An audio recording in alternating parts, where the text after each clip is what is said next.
This is Sons of the Flag Radio, brought to you by Fire Engineering Blog Talk Radio. Our mission at Sons of the Flag is to revolutionize burn care and the quality of life for veterans, first responders, and families. Sons of the Flag believes that the future of burn care resides in research and development. Our vision is to accelerate the process of testing leading technologies and pushing them into circulation for immediate use by burn survivors across the nation. We bring together passionate community leaders, pioneering physicians, dedicated first responders, and purposeful civilians to complete our mission. If you'd like to listen to this episode or any other Sons of the Flag episodes, then log on to Fire Engineering Blog Talk Radio and look up Sons of the Flag. Be sure to also look up Sons of the Flag on all social media by typing in @Sons of the Flag. You can also access information about our missions at Sons of the Flag and a little bit more of who we are in any of our upcoming events by logging onto our website at www.sonsoftheflag.org. As with all episodes, we like to start the evening honoring those that we've lost since our last episode. We're going to read a few names from the fireside, but we want to also make sure that we pause and honor our fallen law enforcement heroes and also our fallen military heroes since our last episode. So our fallen firefighters since our last show are Richard Hempel, Kyle Osgood, James Muller, Sean Daniel, William McHale, Stuart Hunt, Brian Latrent, and Bobby Smith. Let us take a moment of silence for these fallen heroes. Well, we've been trying for this one. Yeah, we've been trying for this one. We lost you in Ireland for a little bit, but now we have an extremely special guest. And I think both of us have heard you sing. Yeah. So I think since 2018, I joined Sons of the Flag in 2017, around that time. Mm-hmm. First Stars and Stripes event was 2018. And this gentleman got up on stage and belted out God Bless America like I've never heard before. Yeah. And had the whole room moved. And then I found out his backstory. And Landon and I have talked a little bit, and I've talked to him briefly there, but also having conversation with Greg Turnell. I'm like, this is a conversation and an interview that we have to have. Yeah. And it's my absolute honor and my personal privilege to welcome you to Sons of the Flag Radio. Don Graves, Iwo Jima, Marine Corps, all around amazing individual, preacher. You got a list of accolades that I could keep going on, but thank you so much for taking the time to be here today with us. You forgot. And troublemaker. Troublemaker. You're going to find that out really quick. You know, you mentioned about the song, God Bless America. I can tell you how that song came about during the war. Kate Smith, wonderful singer, big lady, 200 pounds. She had a broadcast. Irving Berlin was with her. He wrote a few songs for her. And Irving Berlin was a great American. He escaped from Russia, came over the northern border, snuck in on a ship, and got to America, became one of the best songwriters. He wrote White Christmas. Wow. Oh, wow. He wrote a lot of songs for Bing Crosby. And this song is now almost taking the place of our national anthem. It is. And let's not disregard our national anthem. It's the greatest anthem was ever written. Absolutely. But it's becoming that popular. I got a knock on the door Saturday, and a gentleman all dressed up came to inside the door, and a young lady was with him and a cameraman. And he said, Don Graves. And now Mary knew about this, but she didn't tell me. Yeah. And I said, yes, I'm Don. He says, good. I have one question for you before we begin. Would you do us the honor of singing God Bless America at our grand opening in September at the North Texas Motor Speedway? What? I said, well, okay. Yeah. That is awesome. He laughed. He said, thank you. That is absolutely and he said, amazing. You have a beautiful VIP. I said, oh, thank you. I said, a party? He said, go ahead. It's all there. That is awesome. You've been everywhere singing this for a while, haven't you? How long? When did you start doing the singing? What I do now, it never happened. And I lived in 5 states. I was a preacher, and I moved 5 states. I retired at 82 in Tucson, Arizona. My wife was getting very bad. Complications of everything, but she just fell apart. And I called my daughter and I said, I can't handle her. Dad, I've been there twice. It costs too much. You've got to move her to Texas. Mm-hmm. And I said, me from Detroit, move to Texas? Are you kidding me? She said, you have no choice. And I said, yeah, you're right. You hit me with that, didn't you? Yep. Yeah, you're right. Well, all right, I'm coming. Yeah. The best move I ever made other than receiving Christ as my Lord and Savior. Absolutely. The greatest move. I love this state. I'll die here. Yeah, absolutely. I love everything about the state. I love what the state stands for. I just don't like the traffic we've got now. Yeah. It doesn't matter where you go. Up. Yeah. No, we wanted to have this conversation. Sons of the Flag, our mission's obviously burn care and taking care of those, but we also love speaking with our veterans, right? They have a story. And that story is important to our history. And I think we're at such a perilous time in our nation that we need to remember what this foundation was built upon. And it's built upon individuals like yourself who made sacrifices to leave their families and go overseas to serve the greater cause and make the world what it is. And, I think too many people these days have forgotten that. Yeah. And yes. I had an uncle that died in Vietnam. I never had the honor or privilege to meet him. Mm-hmm. And it's always been my goal that I promised to my grandma and my family that I would carry his word on and his legacy. And I mean, if you look at us, we're spitting images of each other, so there's no denying them. But I'm going to make sure that my kids and future generations understand what it was that we've done and what we've sacrificed. I've toured Gettysburg. I've walked the battlefield at Gettysburg. I've studied the Battle of Little Round Top. And just to see firsthand, what we've dealt with here in the States is insurmountable to what you guys had to experience overseas. And I think this is a generation that we need to hear this story. The story has got to get out because these kids these days, and I speak for myself, I'm 39 years old, and I do know what happened. I do understand what happened, but these kids now have got to remember what sacrifices took place and what destruction the world saw. But there was a reason for it, and it's individuals like yourself are the reasons why we did it. We fought to have the greater good win, and we were going to conquer evil, and we did. And I think that's one thing we've got to always remember. You've touched on a very sensitive topic. I speak in high schools. I spoke in a school over at Granbury.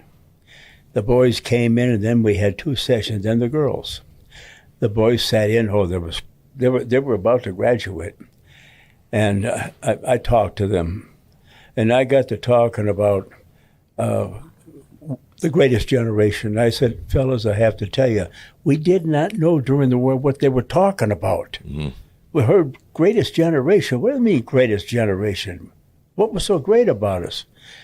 Well, after Iwo Jima, on the 6th week, we were released. I hit the beach, day 1, 6 weeks earlier, with 300 men in my company. 6 weeks later, we were released by the 3rd Division. 18 of us walked down to the beach, no officers. Yeah. That's what those kids did. 7,000 killed, 20,000 wounded and taken off. There were married men among them. Yep. But the majority were a bunch of teenagers. Mm-hmm. And we acted and looked like it on the beach. We yelled, we screamed. We were mad. Yeah. And when I tell them this, these young men will just stare at me as though they never heard anything like this. We're not hearing it in the schools. Mm. And I've had buddies that say, I'm not talking about it. I went through it once, and I said, you've got to talk about it. You have to. Because another war comes along, we got a bunch of kids just like us. They need to know what we went through and why we did it. Yeah. That's why I do what I do when I get into the schools. Absolutely. Something's wrong in school. We are not patriotic anymore. And I'll tell you what put me to shame a few weeks ago. I was in Normandy, and I stayed in a home of 2 French people, lovely people. You never saw so many flags in your life. Every backyard front of the house has an American flag together with the French flag. Oh, man. In the cemetery, it's American flag and a French flag. And the caretakers of our cemetery are the people of that town. Wow. They take turns maintaining it. I was with Laramie Block. Good man, photographer. You probably know him. He does a lot of interviews. He did our trip for us. The money was raised through TikTok. We got $17,000 from people who wanted me to go to Ireland, because I'd always talk about, I've got to go to Ireland. One day, my grandma, if she were alive, she would be so excited about it. Her name was Dorothy, and her family all came from County Cork, Dublin. And so that's why I chose to go there. Yeah. It was just great. So he said, we're going to get up early in the morning. He had to take pictures. So he said, I have one place I want to go, and wherever you folks want to go, we'll go. And it was sprinkling. We pulled up next to 4 rows of beautiful young trees, about 12 feet high, and I thought it was a cemetery.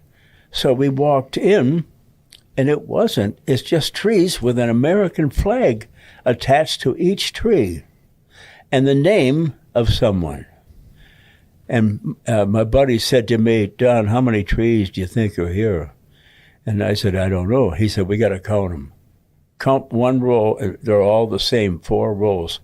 I came up with 335. Anybody listen knows what that figure is? Mm-hmm. The Twin Towers. Yeah. This is a wealthy Irish lady that followed the Twin Towers. Ireland was listening to everything that happened there. She bought that lot and bought those trees and had them planted and is paying a jetter to maintain it. Wow. You talk about patriotism. Yeah. There it is. Absolutely. It's a beautiful thing. I had goosebumps just all over my body. I just about broke down. I've got them right now. I just about broke down. This is what you see in the high school. I spoke in 2 high schools. There was our flag. There was their flag. They asked questions about America. Mm-hmm. France has never, they went through something. They were occupied. Yeah. We saw a chapel, and it's on the river, and everybody knows about this chapel, St. Paddy. Mm-hmm. He was in that chapel. Okay. That's where he went many years ago. And we went in the chapel, and a woman was there directing everything, and she told me all about it. And she said, when you leave here, you're going to see another church, and be sure and walk in. We got to it, and it's called the Church of the Blood-Stained Pews. The pews are loaded with stained blood that are dried from the war. Our kids were shot up fighting the Germans, and they sat in those beaches waiting to get attended on because they made a hospital out of that chapel. I mean, you can walk in there, and there it is. I have postcards with pictures on it. Yeah. People can't believe it. Right. Large blood spots on the seats. That's what these kids went through. Mm-hmm. And we don't have that kind of a love anymore and respect. No. Somewhere we've made mistakes, but it's got to start in the schools. I agree. It's got to start at junior high school because that's where everything starts. Yeah. Yep. From there on. You said something so interesting. You talk about the greatest generation and being somebody who just only read it in the history books and stuff. We don't stop to think that it was just kids like the ones in high school. Y'all were just 18, 17 years old. There's obviously this great divide on how people are brought up in different generations, but y'all were kids that we see now. Had to become men like that. I want to share something with the people that would be listening and with you, mm-hmm. if I may. Absolutely.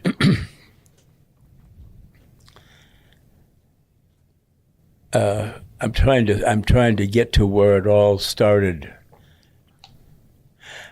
We were in the cemetery with all the crosses at Normandy, both beaches. And we got in there, and they put me in a wheelchair. I have a walker, and I use it when I have a lot of walking to do. Mm-hmm. And they put me in a wheelchair. They could push me around. So we're sitting there, and there's 6 of us. This is a group that go there every year, and they try and get Second World War veterans. How many do you think we have that went with us? Say 3. It's low numbers. Won't be with us next year. Yeah. Well, here's what happened. We're sitting there, and it's quiet. Just a perfect quiet evening. And one of the men said, Don, don't you think it'd be proper for you to do one verse of Amazing Grace? Oh, and I sang it. I sang one verse. And when I ended, every one of us had tears in our eyes. Because those kids responded at 17 years old. Some went in at 16. Some tried to get in a little earlier. In the Marine Corps, you can't do it. You've got to have that birth certificate, and don't ever lie about it, because you'd be in trouble. That's what we had to do. We were sitting in a car in front of the house in Detroit. That's my hometown. The 8th of December, one day after Japan struck. We're sitting and listening to the big bands. We love the big band. Wish they were back, but it's not going to happen. And then all of a sudden, the announcer interrupted. He said, ladies and gentlemen, we interrupt this broadcast. The President of the United States is going to address the nation. Well, we didn't know what it was about. Right. And then on come our favorite hero, our greatest president. President Roosevelt led us through the war and then died. And this is what he said. Yesterday, December 7th, 1941, a date that will live in infamy. United States of America was suddenly and deliberately attacked upon by the naval and armed forces of the Empire of Japan. I interpret the will of Congress and of the people. We shall gain triumphant victory, so help us God. It was something like that that stimulated us. 16 years old, the 3 of us sitting in that car. I said, tomorrow morning I'm skipping school. I'm going down and join the Marine Corps. And my buddy says, you can't. You got to be 17. You're going in the Marine Corps. I said, I'll get the paperwork and give it to my mother. She won't sign either. She went through the first word. She's not going to sign that paper. Yeah. I said, she'll sign it. No, she won't. I got up in the morning. I told my siblings, 2 sisters and a brother, don't say nothing to Ma. So I took off and I ran all the way downtown, about a mile away to the Federal Building downtown. I went up on the 4th floor. There's a gunny sergeant standing in the doorway. He said, what can I do for you, young man? I said, I want to sign up. I want to join up. He said, how old are you? I said, 16. I can't do it. You got to be 17 years old. Well, I've only got 6 months to go. He says, all right, come on in. He said, I'm going to give you a piece of paper. You take that paper to your mother and father. When you're 17, I said, I only got 6 months to go. When you're 17, have them both sign this paper. Bring it back to me. We'll do business. He said to me, do you want to do that? I said, yes, sir. He said, go. I ran all the way home. I was excited. And when I got through the kitchen door, my mom was standing there baking. And I said, my gosh, I skipped school. I forgot. And did she come at me with an Irish shillelagh? Oh, well, that was my grandmother's daughter. Oh, my gosh. She really whipped it into me. And she said, throw it away. I don't want anything to do with it. I went through one. I'm not going through this. Yeah. I went in the dining room, stuck it in the buffet door, put papers on top. So 6 months later, I turned 17. They had a birthday cake. We had family there. My dad was there. I didn't have a good father. He was gone a lot, not good. But he was there. And he was a Marine, the First World War. And he said, what do you got there? I said, it's a paper. I'm going to enlist in the Marine Corps. He said, give me that. Get a pen. He signed it. He said, Vera, sign this. She said, I'm not signing that. Vera, listen to me. And I stood there by my dad looking at my mother. He said, the boy quit school. He's doing odd jobs. He'll probably turn out to be a bum. Sign it. And when he said that, I looked at my mother like this.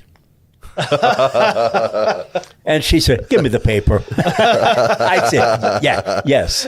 Yeah. She signed the paper. He signed it. I went back down and now I'm 17. I went down, and the gunny met me, because you're back again? I said, yes, sir, and I'm 17. He said, all right, I want to tell you something right now. You see that door over there? I said, yes, sir. You're going in that door, and you're going to meet a Navy doctor, and he's going to check you over inside now from the top of your head to the tip of your toes. Do you want to do that? I said, yes, sir. He said, go. I'll never forget that physical. I will never forget it. Oh, no. Greatest experience of my life. Yeah, well, I got in, signed up. He gave us a little, and he said, now in a couple of weeks, I'm going to call you and your mother and father. They're going to bring you down here at the train station. We're taking off for San Diego. You're going to go to boot camp. So that's the start of the United States Marine Corps. But a lot of kids, we were all 17 years old. Every now and then a married guy would be either 20, 21 years old, you know. But that was it. And I when I came home, my mother said, how does it feel to be a recognized member of the greatest generation?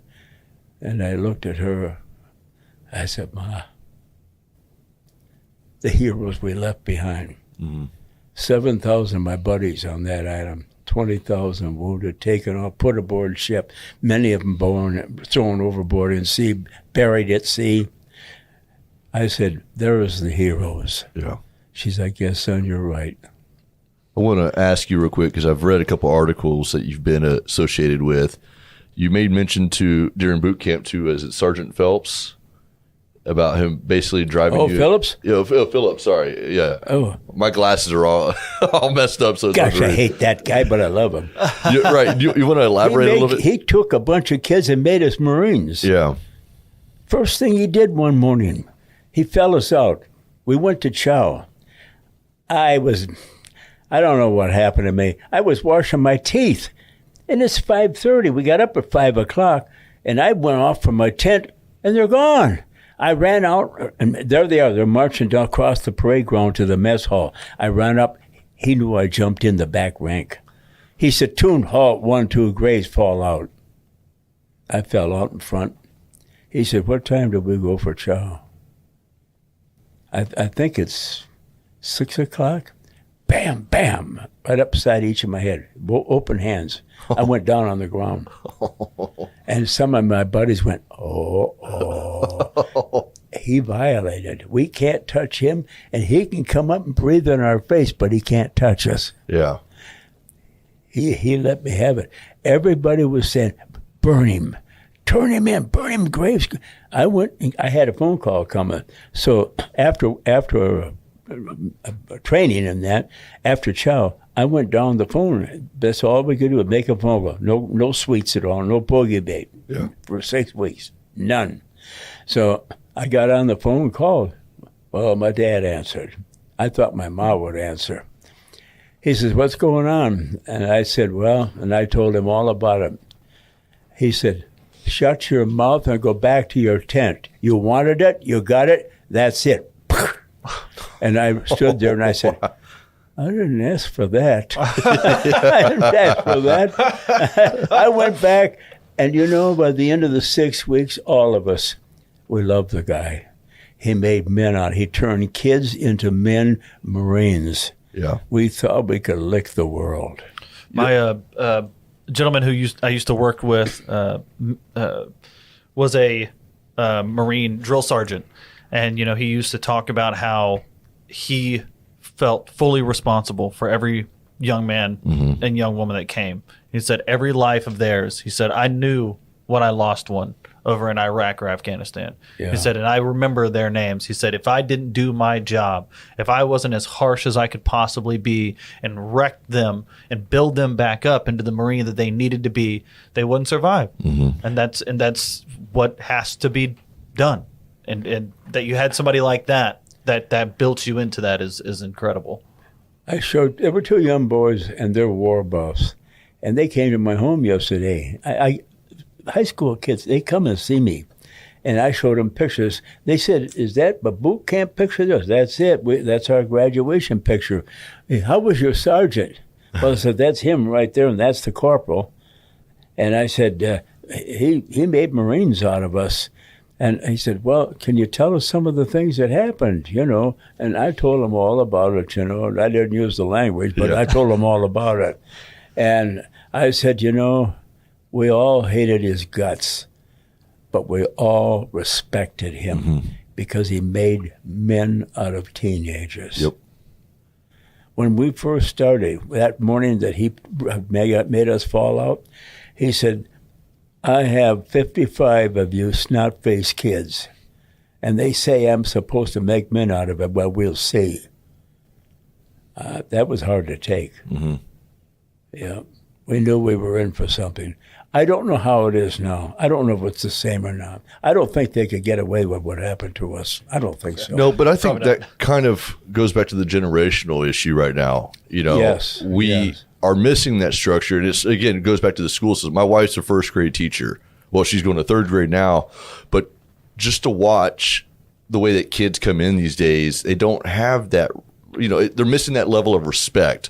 Yeah. And when teachers are unable to discipline, then we start having these lapses, right? Then we start getting these generational gaps. And then it doesn't, the family life, parents are absent, parents or whatever, we're missing that thing. And it's unfortunate that sometimes it takes a third party individual, such as a drill instructor, or, in our case, maybe a fire academy instructor, to make you who you're supposed to be. Sometimes you got to look in different places. You've got to make that step forward and challenge yourself and be uncomfortable for a long time. And then again, you've got to be able to transform and endure the suffering and go forward. But again, it goes back to the generation stuff. In my house, I've always believed that I don't want my son to be, he's going to respect me. I don't want him as my friend. I'm his dad. Yeah. And we're going to have that level of respect in the house, and he's going to understand why I'm hard on him. But at the same time, I want him to grow and I want him to evolve. And I think that's the same thing. I can't attest to the way it is in boot camp, but the generational thing, it's just almost a lack of ownership now in these relationships and building strong kids and strong, individuals to grow up, into. Yeah, we've gotten to the point where, I grew up with a pretty disciplinary father. My father was a preacher, and he'd let you know if you did something wrong, I never held against him the spankings or being upset or anything like that, because at a young age I knew that he was my dad. Like, he needed to do something in order to instill in me what he needed to instill. And maybe it's absentee parenting, or I'm not too sure, but there is that people feel like if the parent is too harsh on the child, or if the parent is stern on the child, then they're just doing something wrong. But that's really what you need to. The world is not a nice place. It's not a kind area to just walk into. You need to understand that you're going to get kicked, and the only way that you can get back up is by learning from getting kicked a couple of times already. Yeah. There's a difference of a father being harsh with his son so that he gets molded for the future. Mm-hmm. Other than what I had, he beat us. Yeah. Because he just wanted to beat us. Yeah. Mm-hmm. And we knew that. Kids know. They know. They know. Yeah. They understand. Yeah. So after boot camp, what was your first? Where did you first go after boot camp? Pardon? Where did you first go after boot camp? After boot camp, where did they send you? When was it? When I graduated? Yes, sir. Where did you go? You had 6. We did in 8 weeks what they do 13 weeks. Oh. Because there were so many kids joining up. The parade ground, you couldn't walk across. And can you imagine all of our platoons in and out one another? We never touched. We never touched. We swore we were going to slam it in one another. All right, oblique. Oh, moved us just like that. Wow. We were sharp on that. I'll tell you, we marched. We really did. Wow. So where did you go after boot camp? Well, when I graduated, I went over to New Zealand. Okay. And we trained further with a anti-tank battalion. We were all assigned to that. I drove a pickup truck, and it had a 37 millimeter gun on it, anti-tank gun. Mm-hmm. And there were 4. There were 2 in the back and 2 of us in front. I have hearing aids. that rifle with that gun, we used to fire it on the run, it would crack in my head. Oh, Sharp crack. And eventually, a few years after I got out working, she said, "You got a loss of hearing." Every year it went down. So finally I went to VA and they checked me. "You're going on hearing aids." I can't imagine. Yeah, so my ears were damaged from that, yeah. So, But we were with them for about 18 months. okay. And then we were loaded for bear, ready to go to an island, and they canceled out on us because the half tracks that were there were bogging down. We have anti-tank 75 millimeter half tracks. Okay. They bogged down. They broke us up. Roosevelt did this. Mm-hmm. I have something interesting to tell you. Why Iwo Jima came about. An admiral was in a Navy gathering, a Navy league. I spoke, and when I got through, I said, "Are there any questions?" The admiral got up and said, "Don," he said, "I have something to say." "Yes, sir." He said, "I want you to know that I spent every day during the war at the Pentagon. I never boarded ship." And he said, "I want to tell you how Iwo Jima came about." He said, the president called MacArthur and my boss, Admiral Nimitz, Chester B. Nimitz, great man. I love the guy. Both those guys and other men, and they were all assembled there. In comes the president in his wheelchair. He's got leggings on. Mm-hmm. He's got his cane with him, and he wheels right up to the chart that big. He takes his stick, and he said, "Gentlemen," and he reached up and he pointed to a spot 600 miles from Japan. It was called Iwo Jima. And he said, "Do you know where I'm pointing?" MacArthur didn't know. Nobody knew. Admiral Nimitz stood up. He said, "Mr. President, if I'm not mistaken, you were touching an island called Iwo Jima." "Exactly. I want that island." And Nimitz says, "Sir, I want that island. It's got to be removed because we're sending B-29 directly and back." Some of them dropped in the ocean. They had no place to land. Mm-hmm. Iwo Jima was in the way, and they were notifying them that we're on our way over there. Yeah. And that's what they received. They got shot up. Well, after that all settled, direct bombing 24 hours a day. That's how Iwo Jima started. Yeah. That is always wild because I've always heard through my interpretation that it was a stronghold that was basically a critical point that we needed to capture. Absolutely. We didn't understand that in the beginning. Mm-hmm. When we were released, I mentioned there were 18 of us left coming off the island. Mm-hmm. Well, we of our regiment, our battalion, walked down by the gate of the cemetery, and our regimental commander, Harry the Horse Liversidge, First World War, bellow wood decorated. Wow. And he led the regiment. My battalion commander caught 105 short right behind him, blew the CP up and killed him instantly, of course. Mm. And he said, "I want you to assemble by that gateway, and I want you to walk in, and I want you to say goodbye to your buddies and your officers." We walked in one by one. This is in the books. There was a piece of paper tacked on the left arch. Every Marine read it when we went through. When I came to it, this is what I read. I tell this wherever I speak. "Fellas, when you go home, tell the folks we did our best, that they may have many more tomorrows." Every eye came off a Marine that walked through that. We don't cry easy, but we sure shed tears for that one. I'll never forget that. Yeah. What a golly. Schools should hear that, and I tell them about it. No, I think that's a part of the history that we're missing. There's an emotional aspect, and we could see photos and read stories all day long, but until you see that real connection, and you're reading those words and saying your goodbyes to everybody, that's where it's real. we're missing that. And I think if more people could understand that side of history and that part of the story, I think overall we would be better off.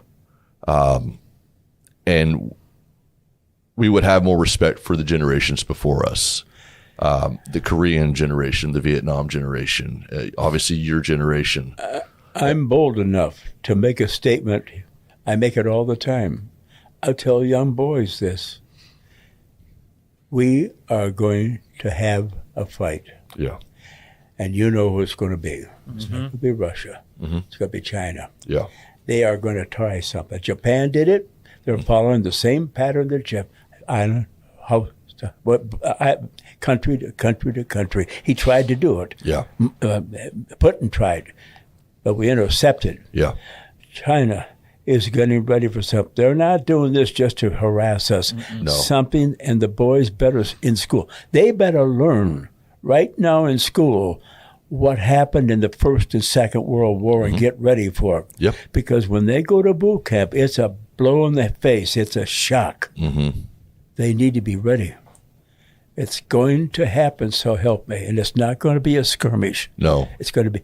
But the battle is going to be on the water and in the air. Yeah. It's going to be No a different beach dynamic. hits. Yeah. They're not going to be invading the beaches like No, this. it's going to be Navy and Air Force. Yeah. And, I think there's also another element that's going to be involved into it. It's going to be a lot of technological side. And I think we've got to be prepared.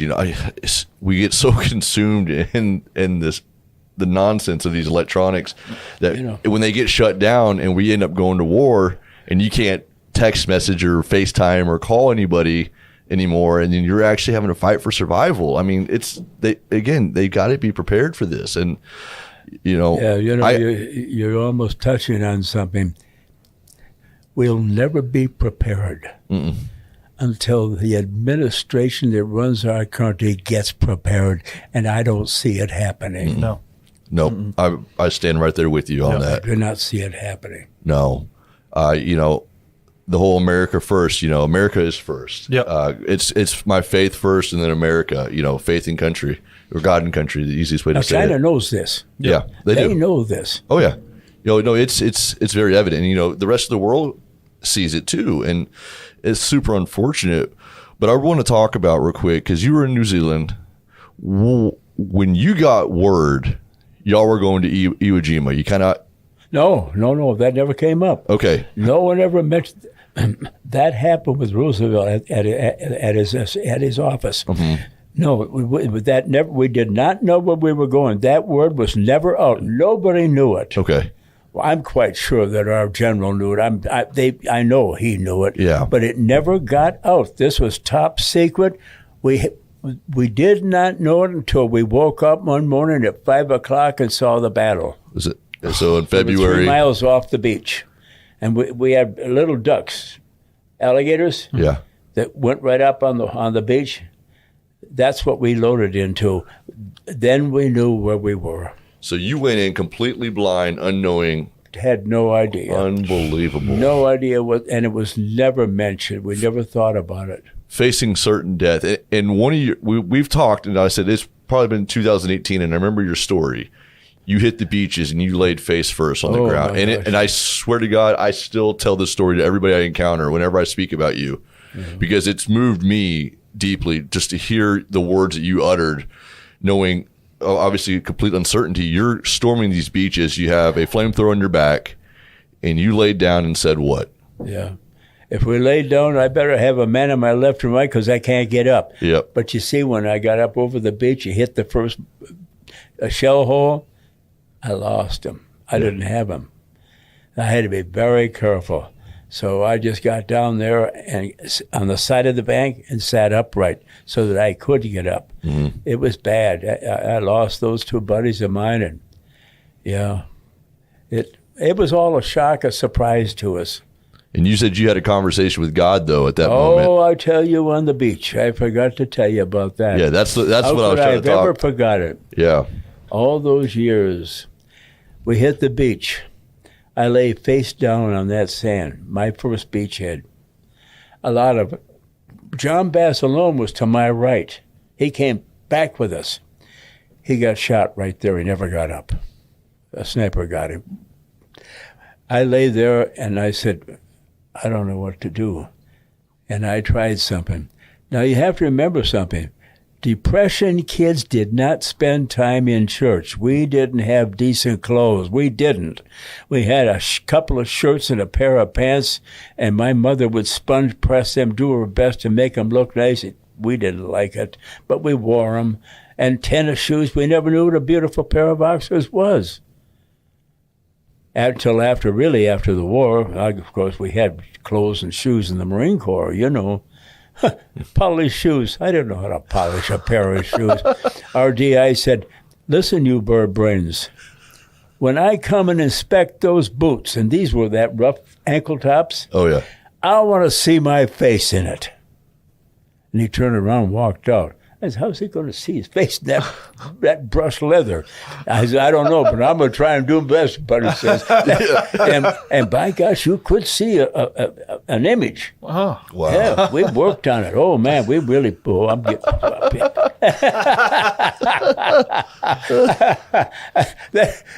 Now, there's discipline. Yes. So your conversation with God. I haven't heard this one. I want to hear Yes, the conversation I with God. forgot to complete on that. I said, I'm going to talk to God. My mother always said, God's going to get you when we do something bad. And I said, why does she always say that? God wouldn't do that. Well, then it got to me to thinking, you know. So I don't know.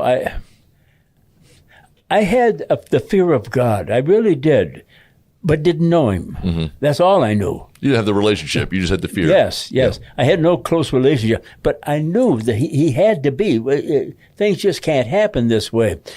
Well, I said, God, I don't know much about you, but if you can do for me what folks say, and you get me off this, I don't know, I'll serve you the rest of my life. I didn't realize what I was saying, but God did. Mm-hmm. And God does not forget. Nope. Well, I went through that battle all those 6 weeks. I was in a foxhole with two of my buddies. We had no squad. We were down hardly, we're looking at 18, 20 of us there. And I was sitting back against. I didn't have my flamethrower. I carried a carbine. Didn't need it then because they were down by the water. They could, unless they come back at us, and they did at nighttime. But that's as far as they would go. Well, so I was looking for snipers. So I got up on the ground right there, elbows there, and I'm looking like that, looking. I dropped back down as I can't see anything out there. So I got on the horn. And I said, Graves to company CP. And they said, Graves, go ahead. What's up? I was just looking for snipers about 15 minutes. I can't see anything. Well, you better continue looking because our first sergeant just took a sniper around his thigh. We just sent him to the medics. He said, you better keep it. By the way, you got a kid coming for a replacement. And I said, good, we can use him. So about 10, 15 minutes later, I'm sitting there. Crawls up the top of the hole. And he said, who's Graves? I said, I am. And he jumped in. He says, I'm your replacement. I said, good. Sit down over there. Be a lot to do tonight.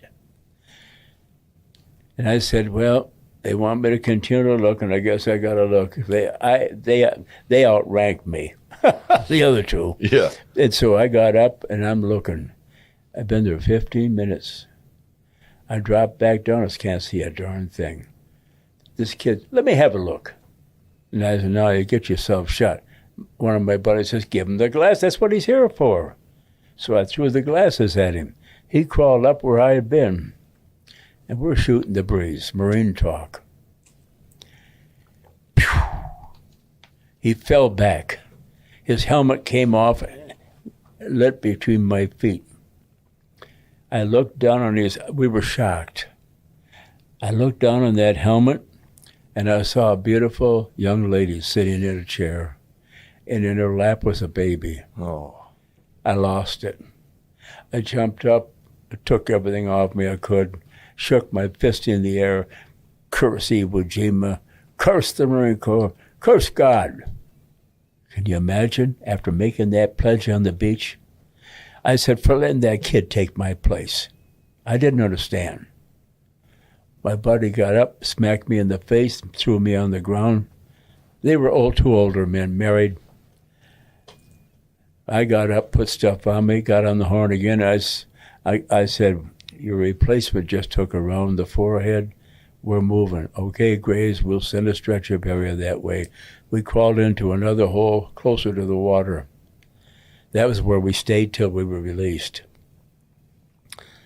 And I'm sitting there, and I said, we don't drink coffee.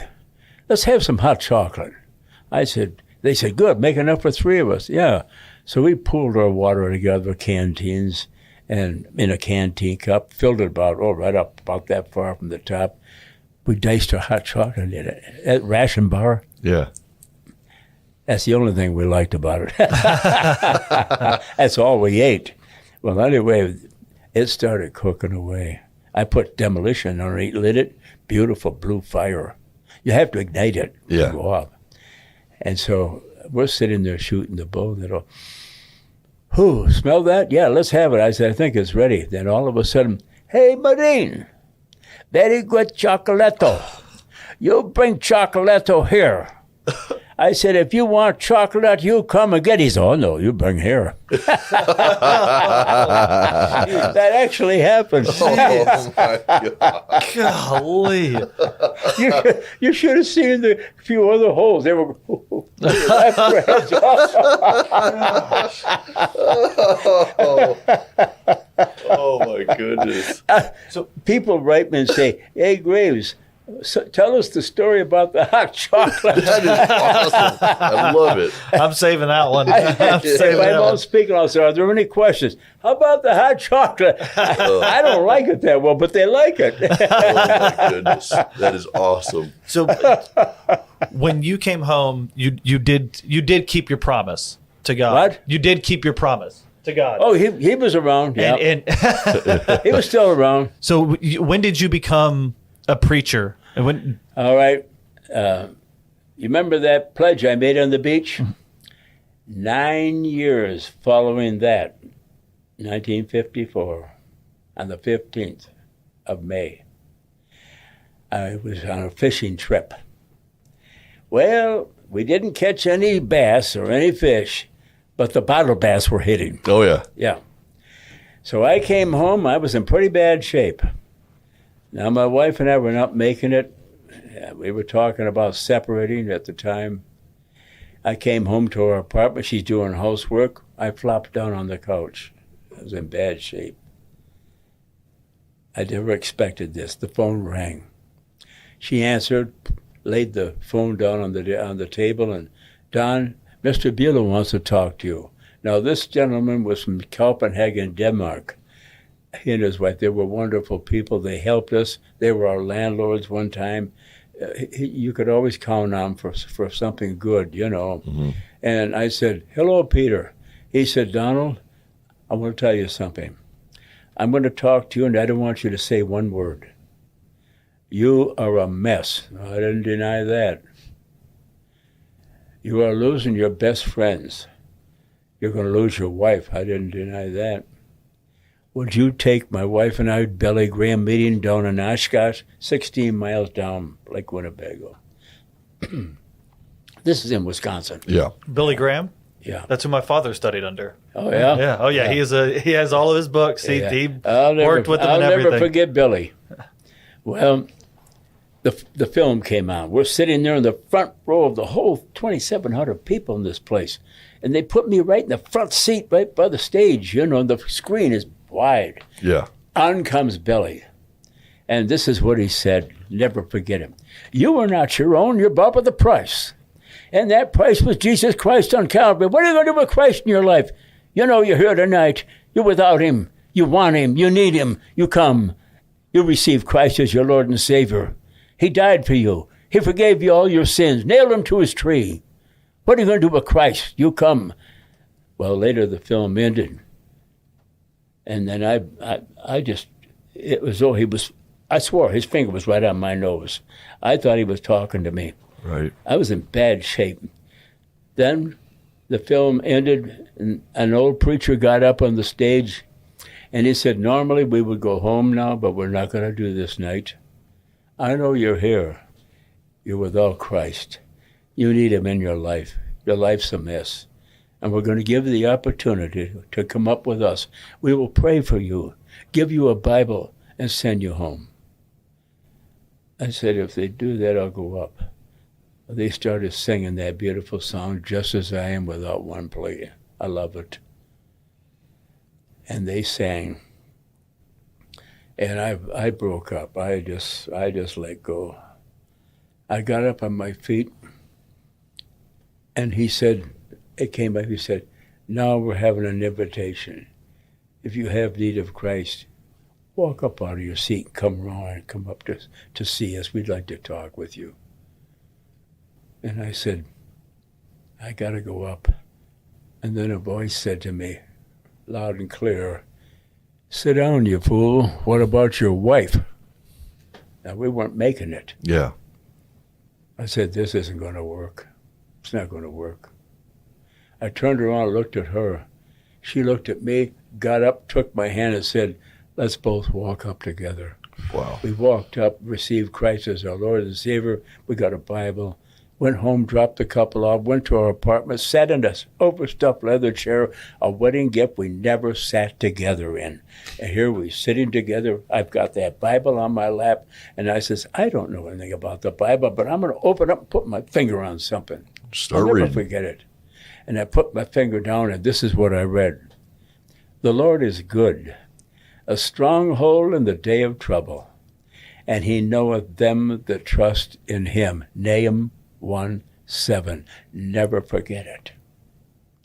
That was the start of my career of 5 states. And then God suddenly said to me, so you have to retire. So you have to take your wife to your daughters. Mm-hmm. But you're not through. I'm still going to use you. And he does. I never forget the Lord in my speeches, no matter where I'm at. Yep. I've never had anybody criticize me. Only in Texas. You Texas people out there, you ought to give yourself an applause. we got some difficult folks. Yeah, we do. to deal with. Yeah. That's why my family came here too. So No, that's one of the things when I see your story and I've seen some of your interviews and when I've encountered you at the Stars and Stripes, it's the one thing I've noticed about you is that God resonates through you. absolutely. And then when I hear your story, especially from Iwo Jima, I know that God is speaking through you and he's brought you here for a reason. You survived the island for a reason. You survived your relationships. You survived everything for a reason. Isn't it amazing how I went around the circle and wound up in Texas? Absolutely. Yep. I'm going to die here.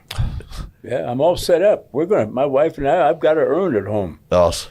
We cremated. I'm going to be cremated. Yeah. I'm going to cheat I know what's going on.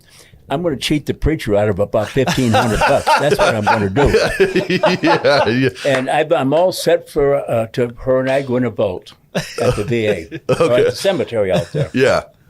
Got it all set up, paperwork and everything. Oh, wow. I'm in no hurry, but I'm going to go. Yeah. We'll tap the brakes on it. Just hold off, Lord, for a while. We got things to do. You know that. things to do. We got a country to save still. We need Don here. So Absolutely. Before we close, whenever we close, I would like to sing God Bless America. I was going to ask you to end it with that. So All right. Wherever you say I should go. We are coming near the end. Do you have anything else that you want? No. I mean, we could sit here and talk for 3 hours if they'd let us, but Look, I know we've highlighted it, but I like to end these episodes with just like give you, the platform real quick. What message I know we've talked about the generational gaps and some of the issues, and then what words do you have for this next generation who might be lost, or these individuals who might be lost? Do you have words for them? And I'd like to add something else to that. Our audience, this goes up on fireengineering.com. So our audience is primarily veterans and firefighters. And I'd like you to add a message on an addendum to that, to them, to keep them going. I speak at galas, banquets, raising funds for the firemen and the police. especially the Twin Towers. And it just moves me because what they died doing was just as important as fighting a war. The same thing. Yeah. Absolutely. The same thing. And they're heroes. They're American heroes. There's no doubt about it. Yeah. And I wish people would understand when they see a fireman, and I know most cops in this area, Fort Worth. Yeah. Yeah, now know Judge O'Hara real good. He just interviewed me about 3 weeks ago. Oh, really? Yeah, we had a great time. He's an Irishman, you know. Both of us are Irish, and we talked. He was the one that told me, Don, if you go back again, stay away from Belfast. Go to Dublin. Well, it's very difficult, fellas, because the system has got a hold of them. And those that run the system, excuse the language, but just don't give a dang. They don't care. They don't care about our country.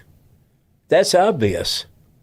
And this is the lowest I have ever seen America, and I'm 98 years old. I remember, I've always been one that loved my country, but I've found to love it all the more when I received the Lord Jesus Christ in battle. I didn't know it at the time, but it became a reality at a Billy Graham meeting. Billy Graham sent me he sent me a beautiful letter back. Yeah. And I've got a beautiful letter from Donald Trump. Yeah. A birthday greeting. Oh, wow. And I said That's to my incredible. 2 kids, I said, Donald Trump doesn't know me. And then it dawned on me, Mad Dog, the general, Yes. his Secretary of Defense told him. Yeah. We've been at meetings together. He's a great guy. That's awesome. Incredible. That is- We ready to end this out with the song? Yeah, let me say our little outro, Yep. and then I'm going to have you just close this whole thing out with God Bless America. Can you do that for us? Let's do our outro, and we'll cue you in. So, personally, thank you for being here with us. It's my absolute honor and privilege just to sit here before you to hear your story. And, you know, this thing has been bringing tears to my eyes. I've got goosebumps. Yep. This is something I've dreamed of for the last several years to finally get to happen. And I hate that it's taken so long, but COVID and all this other nonsense that's been out there. Never turn it down. Never turn anything down that you can do for your country. Absolutely. And especially serving the Lord. Absolutely. Absolutely. You bet. And The Lord has a hand in this right now. He does, 100%. Absolutely. And I just thank you so much for being here, supporting Sons of the Flag. Thank you. Supporting our mission. Landon. I couldn't thank you enough. Well, we've been looking forward to We need this. more of you fellas. Thank you. I've been to 3 different groups like this, and you're all the same. Yeah. You're all the same. And you're doing something for your country. We got a lot of them out there. We just got to give them the platform that speaks louder than the other ones. That's the thing. We got to give them a louder platform. You might be a little radical. Well, that's all right. Jesus Christ was radical. He was radical. Absolutely was. So, if you want to hear this show, Fire Engineering, Blog Talk Radio, Sons of the Flag, sonsoftheflag.org. Hit up Sherry. And this will be our first visual episode, so that's going to be exciting. Yes, this is exciting. So I'm going to pass it to you, brother. Something I forgot. You mentioned Sherry. Uh-huh. I have to tell you something. I have had a lot of public speaking meetings. It's slowed down because of that COVID. Yeah. Somehow we can't get back where we were. Yeah. It's slow. Yeah. You know that. Oh, yeah. But I got to tell you something. The greatest group that I've ever spoken to was Sons of the Flag. It's awesome. I look forward to all the times that I'm invited. The only piece, that I was disappointed in was last year when I spoke with you. Sherry wouldn't give me 2 pieces of pie. I wanted 2 pieces of pie. Sang 2 songs. See, that's why you do what I do. Sit at the extra table that has the open seats and just say they're coming back because you'll get whatever you need. Did you hear that, Sherry? There's a strategy in this. So, All right. God bless America. yes, please. God bless America, land that I love. stand beside her and guide her through the night with a light from above, from the mountain to the prairie, to the ocean, wide with foam. God bless America, my home, sweet home. God bless America, my home, sweet home. Yes. Thank you so much. Thank you so much, Don. Thank you so much. We appreciate it so much. I love it.